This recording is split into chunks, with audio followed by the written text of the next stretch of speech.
Yo, what's good everyone? This is AEO Boxing with Madiba, and here's my post-fight review for Leigh Wood versus Josh Warrington. And this fight right here is the true definition of anything can happen in boxing. I picked Leigh Wood to win this fight by knockout, but the fight and knockout itself didn't go as I expected. To be honest, I thought Josh Warrington was going to win this fight by decision or stoppage by the way it was going, because Warrington was winning the fight up until the knockout in round 7. To be quite frank, Wood was getting his ass kicked. A lot of people are calling it a lucky punch, but in reality, Wood capitalized on a mistake that Warrington made, which was opening up too wide throwing his punches, leaving him open to be hit by a counterpunch. The crazy thing is, this was working for Warrington for the majority of the fight. Wood was very flat and slow in this fight. I mean, Wood isn't known for his speed and quickness, but Wood has quick enough footwork to maintain his distance when fighting aggressive fighters, and along with his jab, Wood is able to dictate the range, which then allows him to land accurate, powerful backhands. This was seen in both Lara fights. However, all of this was absent against Warrington. Wood was standing in front of Warrington and in range for too long, which allowed Warrington to close the gap consistently and land a lot of punches, especially to the body. Wood was backing up in straight lines, which allowed Warrington to follow up and land with punches, particularly the left hook and overhand right behind the jab.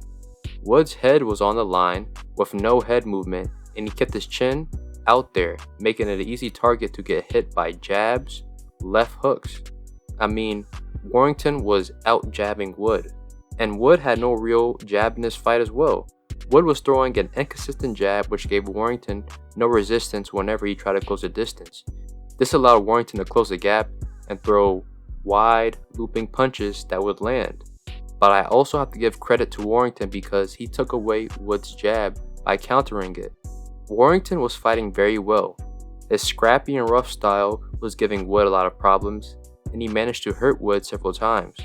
By round 6, Warrington was confident and started to up his aggression, and it was working for him until it didn't, because Warrington got too comfortable throwing wide left hooks when closing the distance and was caught with a perfect right hook.